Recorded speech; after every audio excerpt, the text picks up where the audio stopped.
tourner avec moi dans Matthieu 18. Il y a deux passages que je veux lire avec vous ce matin, mais dans Matthieu 18, on va lire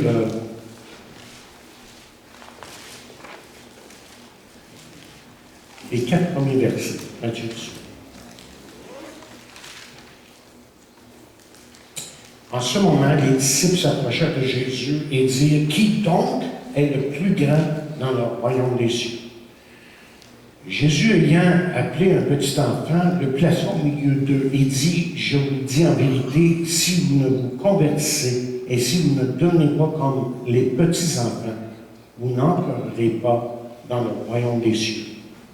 C'est pourquoi quiconque se rendra humble comme ce petit enfant sera le plus grand dans le royaume des cieux. Et ensuite, on s'en va dans 2 Corinthiens, 6e chapitre. 2 Corinthiens, 6e chapitre, et les versets 1 et 2.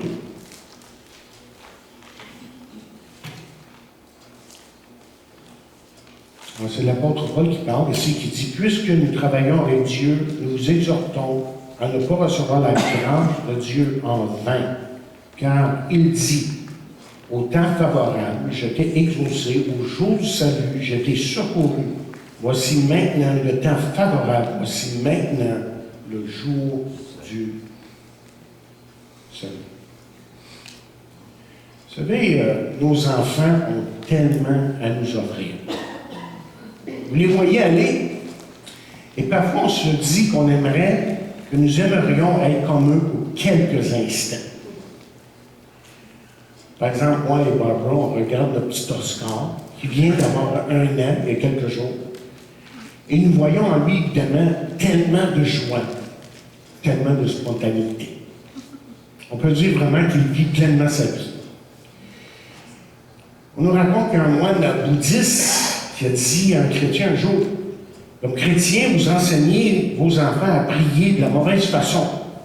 Vous leur enseignez à prier si je meurs avant de me réveiller. Vous devriez leur enseigner si je me réveille avant de mourir. Et le moine a continué à expliquer que la plupart des gens qu'il connaissait étaient à moitié réveillés quand ils devaient être en train de dormir.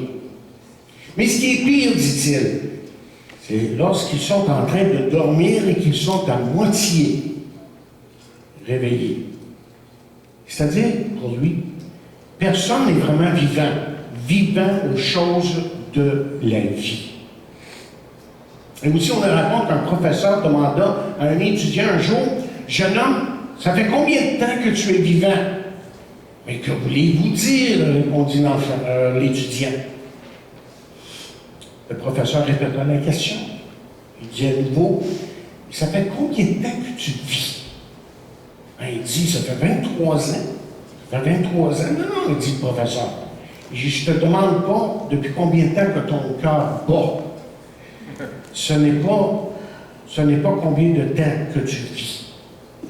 Et le professeur s'est mis à raconter une histoire que lorsqu'il avait 9 ans, que ses parents l'avaient emmené au plus haut building à New York. Il dit: j'ai couru comme un petit fou lorsque nous étions rendus sur le toit. Et soudainement, je me suis arrêté là. Et je me suis dit: Charles, tu es sur l'Empire State Building. Et à ce moment-là, j'ai regardé la ville de New York. Et si je devais vivre un moment important dans ma vie, ou si je devais vivre 1 million d'années, c'est ce moment-là qui serait imprégné dans ma conscience. Car j'ai vraiment goûté ce moment de ma vie. Donc après avoir raconté cette histoire-là, le professeur se tournant une fois de plus vers l'élève et lui posa la question de nouveau. Mais depuis combien de temps est-ce que tu vis maintenant? Mais docteur, dit l'étudiant, puisque vous me posez la question de cette façon, peut-être 1 minute ou 2. Parce que vous voyez, ma vie est remplie de futilité. Ma vie est remplie de temps mort. ce que je peux dire, c'est que je pense que j'ai rarement vécu. C'est un commentaire d'un jeune homme qui peut-être venait de réaliser quelque chose dans sa vie pour la première fois. Et avouons-le, il faut l'avouer que bon nombre de gens, même les chrétiens, ne vivent pas comme ils devraient vivre. La vie passe et nous ne savons pas où le temps, en fait, passe à certains moments. C'est pour ça que c'est tellement important que nous nous demandions si nous avons vécu. Et les seuls qui me semblent, il me semble en tout cas, pour le moment que je vois vraiment vivre, sont justement les enfants. Et c'est probablement pour une des raisons que Jésus nous a exhortés à devenir comme des petits-enfants pour entrer dans le royaume de Dieu. Vous remarquez comment la vie d'un enfant peut être intense. Quelle agonie lorsqu'un enfant pleure. Lui, il pleure. Et quelle joie lorsqu'il se met à rire. N'est-ce pas? Parce que le nom, il rit, mais pas à peu près. Il rit tout le temps. Et en tant qu'enfant, on pourrait dire que nos enfants, les enfants que nous avons vus, en tout cas, ils ont pleinement vécu.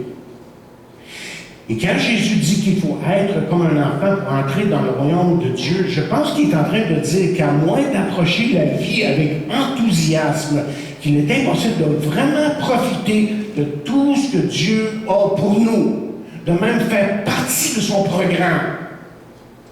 Alors, posons-nous la question, qu'est-ce que Jésus a vu dans un enfant pour parler ainsi? Qu'est-ce qu'il a vu dans un enfant? Et la première chose, c'est que les enfants n'ont aucun doute en ce qui a trait à leur importance. Et on vit, n'est-ce pas, dans un monde dans lequel les gens sont tellement, comment est-ce qu'on pourrait dire, préoccupés par l'image de soi, à tel point que certains s'en rendent malades. On raconte justement qu'une petite fille de 5 ans regarda par la fenêtre un orage, dans lequel il y avait beaucoup de tonnerre et d'éclairs. Et là, son père, en la voyant, a dit, « Sarah, mais que fais-tu? » Et elle répondit, « Bien, je regarde Dieu prendre ma photo. » C'est peut-être un peu l'image d'une personne, justement, qui reconnaît sa valeur devant Dieu. Et je vais vous dire ce matin qu'on a une valeur devant Dieu. Il ne faut jamais l'oublier. Écoutez, si vous voulez vraiment vivre pleinement votre vie, c'est d'abord important que vous vous sentiez bien dans votre peau. Parce qu'il y a tellement de gens aujourd'hui qui ne voient que le côté négatif de la vie en général, et il y a tellement de chrétiens qui sont comme ça. On trouve négatif. Mais saviez-vous que la raison pour laquelle Jésus est venu sur la terre, justement, c'est pour que vous viviez justement une vie qui est plein d'attente et de bonheur. Et c'est pour ça que Jésus a dit, « Je suis venu afin que les brebis... » Et le mot terme brebis, c'est très important de comprendre ce qu'il dit ici. Là. Quand il parle de ses brebis, il parle de ses enfants. Il dit, « Je suis venu pour que ceux-là qui m'appartiennent aient la vie et qu'ils l'aient, quoi? En abondance. » Mais vous voyez, dans notre monde aujourd'hui, dans le milieu chrétien, trop souvent, il y a des gens qui restent dans la position du publicain. Vous vous rappelez le récit du publicain, je pense que c'est dans Luc 19, où le publicain est en train de se frapper la poitrine, puis il dit, « Oh, Seigneur, je suis un pauvre pécheur, pardonne-moi. » Puis il continue ainsi de suite pour un bon bout de temps. Et c'est vrai que pour connaître Jésus-Christ, qu'il faut se repentir. Et même, j'irais plus loin que ça, que pour le chrétien, la repentance, c'est quelque chose qu'il continue à faire jour après jour, sachant qu'il est loin d'être ce que Dieu veut qu'il soit à certains moments. Et dans le livre qu'on vous a proposé le mois passé, Pascal Donald en parle amplement de ça. Comment on a besoin de se repentir. Et en fait, le mot que la Bible utilise pour parler de la marche chrétienne, c'est le mot confesser. Si nous confessons nos péchés, il est fidèle et juste pour nous les pardonner. Et le mot confesser veut dire être en accord avec Dieu. Quand Dieu me montre quelque chose, que ce soit par sa parole, que ce soit par une prédication, que ce soit lorsque je suis en train de prier, il me dit, hey, il y a quelque chose que tu dois confesser, que tu dois arranger dans ta vie. Bien, je me mets en accord avec lui, parce que lui connaît toutes choses. Et le mot repentir veut dire changer d'état d'esprit. Ça veut dire quoi ça? D'abord qu'on reconnaît qu'on est des pécheurs. Qu'on reconnaît, pour commencer, qu'on a vraiment besoin de Dieu. Et quand Jésus a dit « Heureux les pauvres en esprit », j'expliquais ça hier. Tu te rappelles? Quand je suis allé voir Forrest, j'ai dit, tu sais, quand il dit ça, là, il est en train de dire, là, heureux ceux qui reconnaissent leur besoin de Dieu, heureux ceux qui vident leurs armoires, qui dit Seigneur, remplis-les. Et donc, quand Dieu prend contrôle de notre vie, il remplit notre vie de son bonheur, de son pardon et de sa grâce. Et la vraie repentance, quand il y a vraiment une vraie repentance dans la vie d'un individu, il y a des changements. Il y a des changements. Il y a des choses qui changent dans leur vie. Donc, c'est vrai que nous sommes tous des pécheurs, mais il faut se rappeler aussi que la bonne nouvelle est que Jésus est venu donner sa vie pour nos péchés. Autrement dit, que lorsque Jésus-Christ est mort sur la croix, là, il y a 2000 ans, et ça c'est un fait historique, c'est pas juste quelque chose imaginé par quelqu'un, des centaines non plus. Et lorsque Jésus est mort sur cette croix, que Jésus-Christ est mort pour tout ce qui était laid dans notre vie, pour nous donner justement son pardon et sa justice. Je ne sais pas si vous avez hâte d'aller dans la présence du Seigneur. Comme moi, j'ai hâte. Je ne veux pas devancer les temps, nécessairement, le moment, mais c'est sûr qu'on a hâte. Et lorsque je serai arrivé, vous savez ce qui va arriver? Que la première personne que je vais aller voir, c'est Jésus. Là, j'ai un paquet de questions à me poser. OK? Et moi, ce que je vois, c'est que le moment qu'il me voit, là, il va me regarder. Puis il va regarder son père, et il va dire, Père, j'aimerais te rencontrer, te présenter, ou que tu rencontres mon ami Michel, le parfait. Parfait? Ah non, ma femme a dit autrement. Okay. Non, mais vous vous demandez comment est-ce que tu peux dire que tu es parfait? Écoutez ce que la Bible dit. Okay? La Bible dit ceci, et c'est là où vous étiez, quelques-uns de vous. Mais vous avez été lavés, vous avez été sanctifiés, vous avez été justifiés au nom du Seigneur Jésus-Christ par l'Esprit de notre Dieu. Jésus a porté tous nos péchés sur la croix. Autrement dit, sur la croix, qu'est-ce qui s'est passé exactement? Vous l'illustrez facilement. Peut-être que la meilleure chose, c'est de dire tout simplement qu'il y a eu un échange. OK? Jésus est venu. Là, nous, on est là. OK? Puis Jésus nous a donné sa justice. Lui, le parfait, a donné sa perfection à chacun de nous qui l'avons reçu dans notre cœur. Et lui, il a pris nos péchés. Il est mort. Il ne devait pas mourir, lui, il n'a jamais péché. La mort, c'est pour quelqu'un qui meurt. La mort, c'est la mort, c'est pour quelqu'un qui pêche. Exactement. OK? Donc, Jésus n'avait jamais péché, mais il a dit, écoute, moi, je vais aller mourir, non pas pour moi, parce que je n'ai jamais péché, mais je vais mourir pour lui, je vais mourir pour lui, je vais mourir pour lui. Et là, quand tu reconnais ça dans ta vie, c'est là que tes péchés sont pardonnés, que ce que Jésus-Christ a fait sur la croix devient une réalité dans nos vies. C'est pas juste que je sais que Jésus est mort sur la croix, qu'il est ressuscité, mais là, ça devient personnel. Ça change notre vie. Et ça, c'est la bonne nouvelle. Mais Jésus a aussi dit, demeurez dans mon amour. Et le mot demeurer, là, nous parle de notre union avec Christ.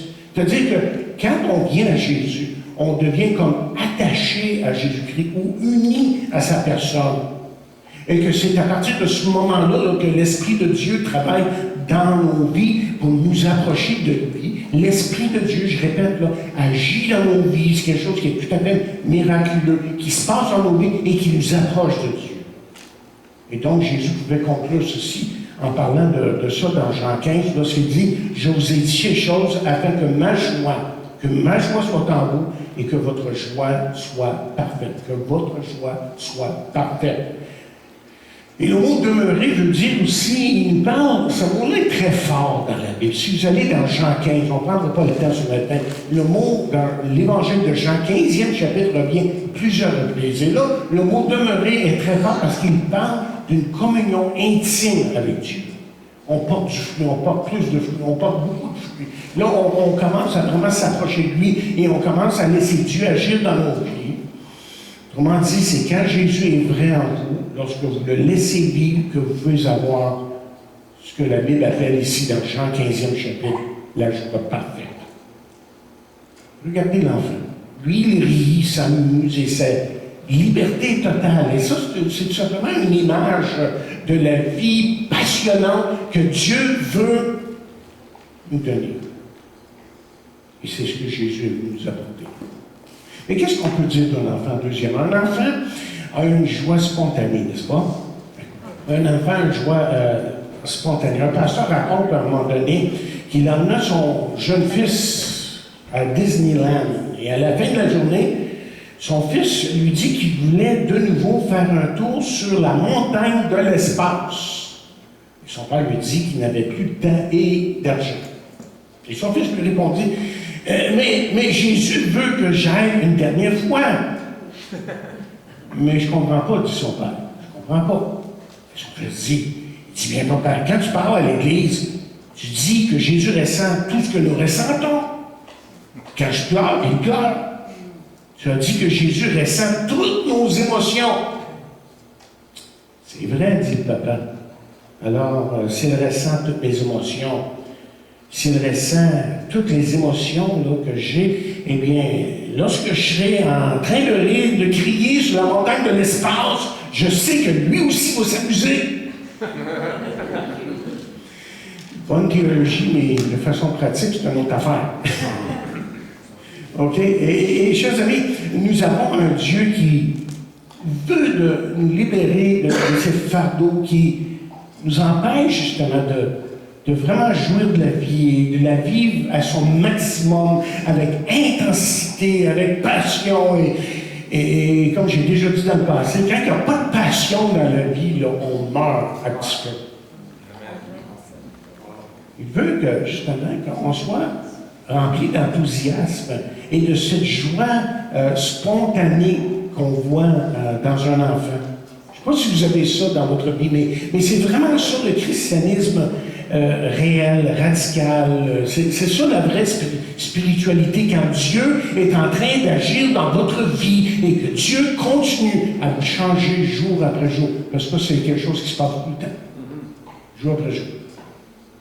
Vous voyez, quand on dit la vie éternelle, on reçoit la vie éternelle. Oui, c'est pas juste l'espoir de s'en au ciel. La vie éternelle, c'est quelque chose que je vis maintenant. C'est quelque chose que je vis maintenant. C'est de vivre la vie que Dieu veut nous donner aujourd'hui. C'est pour ça que l'apôtre peut écrire ceci. Il dit, le royaume de Dieu, si vous voulez, notre communion avec Dieu, notre relation avec Dieu, ce n'est pas de manger, de boire. C'est pas juste de prendre un verre et de manger beaucoup, c'est pas ça. D'être vraiment heureux. Mais il dit, c'est la justice, la paix et la joie par le Saint-Esprit. Le Saint-Esprit est présent dans la vie d'un croyant. Il n'est pas présent dans un incroyant. Et c'est peut-être un verset, juste pour que vous le souligniez, si jamais vous ne l'avez pas fait, dans Romains 8e chapitre. 8e chapitre. Je veux vous faire comprendre ce matin là, que le point déterminant dans la vie d'un chrétien, c'est le Saint-Esprit qui agit en lui. Et dans Romains 8, verset 9, Romains 8, verset 9, voici ce que vous avez là, à la fin du verset. C'est à la fin du verset que je l'ai dit. Si quelqu'un n'a pas l'Esprit de Christ, il ne lui appartient pas. L'Esprit de Dieu est ce facteur déterminant dans ma vie, qui change ma vie et qui fait que je commence à comprendre les choses de Dieu, que Dieu est en train de m'éclairer sur ma vie, sur la vie en général, sur l'éternité, sur Dieu lui-même et le salut surtout. Que là, je commence à comprendre pourquoi Jésus a dit « Je suis le chemin ». Il n'a pas dit un chemin, il a dit « Je suis le chemin, la vérité et la vie, et nul ne vient au Père que par moi ». En fait, et là je reviens, je me suis promené un petit peu.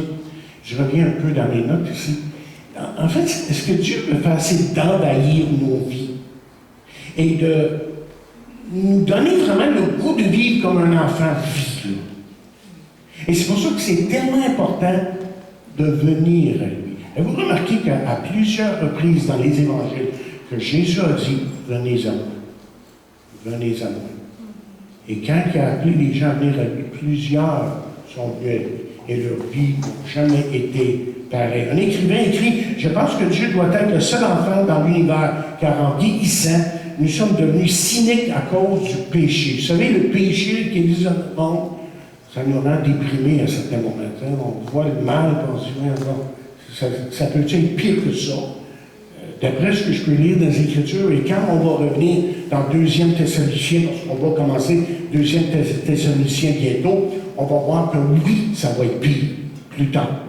Ça va être encore pire sur la terre. C'est ce qu'on voit maintenant, c'est juste un commencement.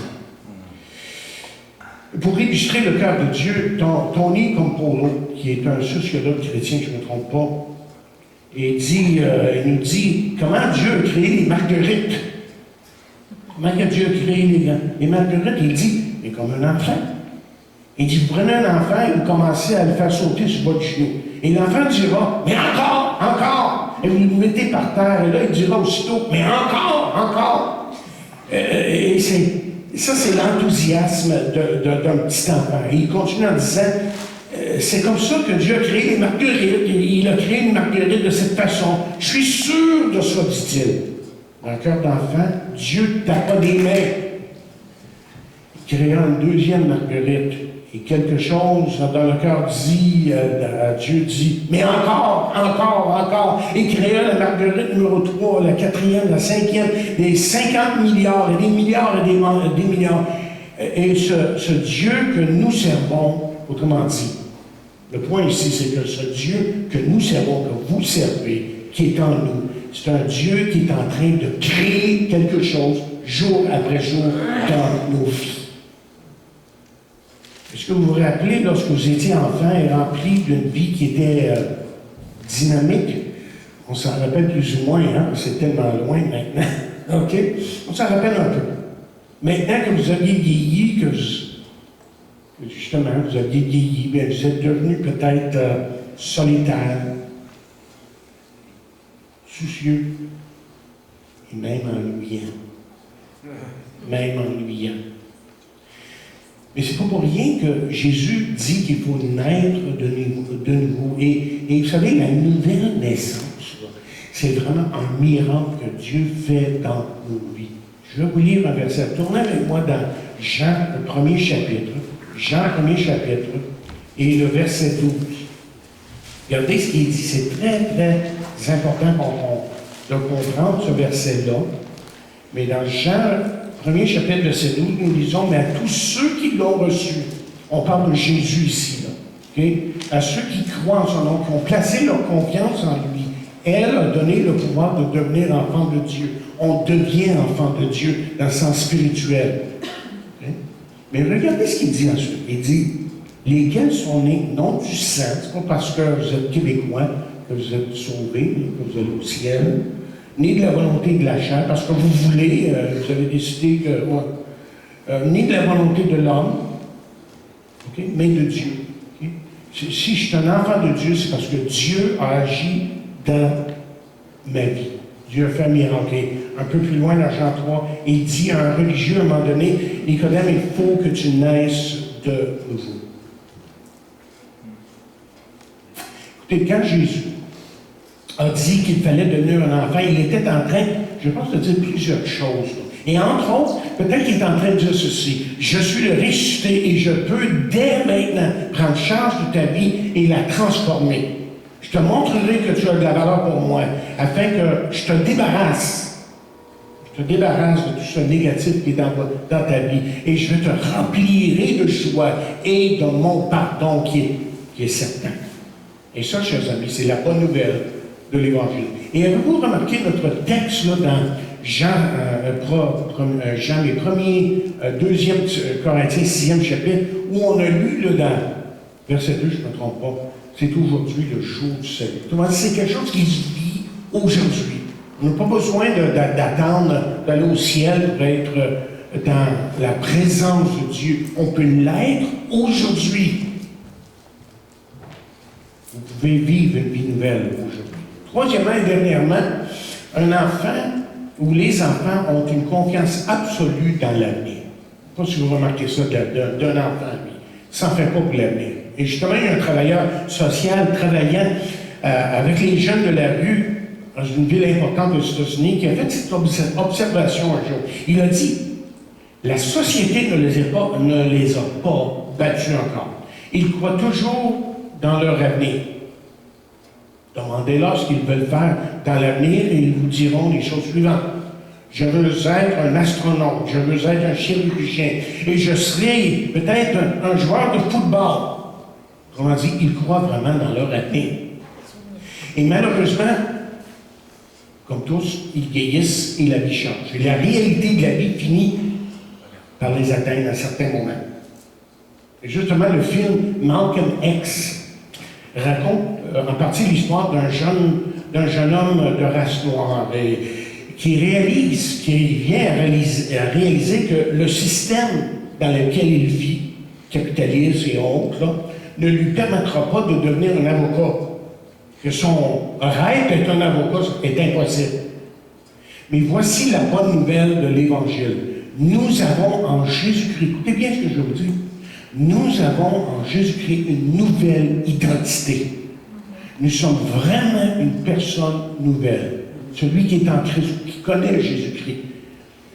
2 Corinthiens 5, 17 nous dit, celui qui est en Christ est une nouvelle créature, une nouvelle personne. C'est tout nouveau. C'est comme si je venais de me réveiller. Et tout d'un coup, je réalise que la vie, c'est plus que d'aller 6 pieds sous terre. Et que maintenant, il y a une réalité qui se trouve à travers Jésus. Mais cette identification, si on dit qu'on a une nouvelle identité, c'est que cette nouvelle identité, dans un sens, crée en nous une nouvelle réalité que je viens de dire, des rêves nouveaux, une vision nouvelle de la vie. Et vous savez ce que la Bible nous dit? La Bible nous dit qu'on peut périr faute de vision, faute de connaissance, certaines versions, mais j'aime l'ancienne version qui dit faute de vision. Et les enfants croient qu'ils peuvent faire de grandes choses. Et pour eux, pour un enfant, il n'y a pas de limite dans sa tête. Et moi, j'aimerais vous dire que le Jésus que je connais, c'est celui qui donne cette joie spontanée et qui nous donne même la foi dans l'avenir, parce que notre avenir, c'est aussi son avenir. Il peut nous donner encore plus. Écoutez, il y a tellement de gens qui ont perdu confiance dans l'avenir, leur propre avenir. Et quelqu'un crie, je dis toujours qu'une personne a terriblement vieilli lorsque ses rêves du passé deviennent plus importants que sa vision de l'avenir.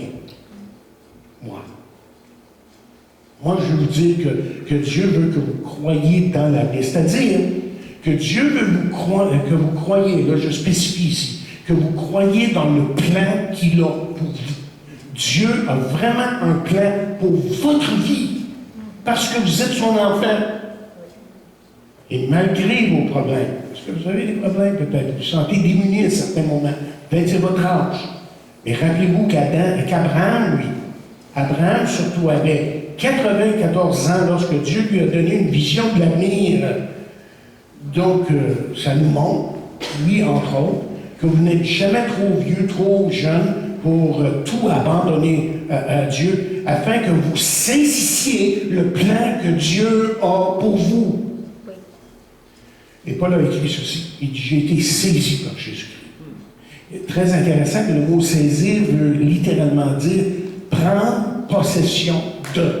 Autrement dit, ce qu'il est en train de dire dans Philippiens 3, verset 12, il est en train de dire, c'est que quand je suis venu à Christ, Christ a pris possession de ma vie. Et là, je sais que parce qu'il me possède, que je lui appartiens, que là, il va vraiment me donner tout ce que j'ai besoin, mais plus que ça, il va me donner un avenir prometteur et il va être avec moi, il va me donner le meilleur. Tony Campolo, je reviens à lui, a écrit que s'il y a une chose qu'il a à reprocher à la psychologie moderne, c'est qu'il passe beaucoup trop de temps à analyser le passé. Et justement, Philippe Deneau, dans son livre, lui dit exactement la même affaire, le livre qu'on vous a recommandé. Il y a un chapitre sur ça, comment que les psychologues retournent toujours dans le passé. Il dit exactement ceci. Il dit qu'ils sont trop orientés vers le passé. Ils disent que pour comprendre une personne, il faut absolument comprendre son passé. Moi, je dis que ce qui est plus important que votre passé, ce que vous avez subi, la manière que vous avez été élevé, c'est votre vision de l'avenir. Et l'Évangile, vous voyez, nous donne la vie. Et justement, si on est humble et si on vient vraiment à Jésus-Christ, il nous rend comme des petits-enfants. Et là, je m'explique. Et l'Évangile nous donne à croire en nous-mêmes parce que Jésus-Christ nous a changés. C'est quelque chose qui est réel, ça. Notre vie, notre vision des choses, notre compréhension des choses change à cause de Jésus, de sa parole, de son esprit qui agit en nous. Et l'Évangile nous donne une joie spontanée, nous fait croire en l'avenir, parce que nous avons la certitude, la garantie de la présence de Jésus jour après jour dans nos vies. Et Jésus a appris ce qu'il a dit juste avant qu'il monte au ciel. Il dit, voici, je suis avec vous tous les jours jusqu'à la fin du mois. Voyez, si vous ne l'avez pas fait encore, ça vaut vraiment la peine de se tourner vers Jésus, de lui faire confiance. Si je devais me réveiller avant de mourir, c'est le titre de ce message. Laissez-moi vous demander en terminant, est-ce que vous vivez vraiment? Et on a lu au début, voici maintenant le temps favorable, voici maintenant le jour du salut. Un enfant, on dirait, c'est vivre. Parce que d'une simplicité déconcertante, lui, il va dire, maman, j'ai besoin de toi. Maman, je t'aime. Sans en rire penser. Tout simplement le dire. Pas si vous avez ce cœur d'enfant. Bien, vous voyez, c'est de ça que Jésus parlait. Parce que, en tant qu'enfant de Dieu, ben, on peut dire, Seigneur, pardonne-moi qui suis un si grand pécheur. On peut dire, Seigneur, à qui donc irions-nous? Et on peut dire, comme Pierre a dit, Seigneur, tu sais que je t'aime. Tu sais que je t'aime. Alors, qu'il est rempli de crainte, que cet enfant a besoin de consolation, qu'il a besoin d'amour lorsque les choses ne vont pas toujours bien. Souvent, l'enfant ira vers sa maman, vers son papa aussi. Mais on dirait que c'est plus vers la maman commencer. Aux différentes raisons que vous savez. La maman est souvent là, un peu plus. Alors, je veux vous dire que ce matin, là, que Jésus vous tend la main. Dans le même sens qu'une maman tend la main à son enfant. Et justement, on regardait l'autre jour Oscar qui marchait sur le trottoir. Il y avait un peu de glace. Et qu'est-ce qu'il tenait? La main de maman. Il va être sûr qu'il tombe pas. Avez-vous pris la main de Jésus derrière nous? Seigneur, merci pour ta parole et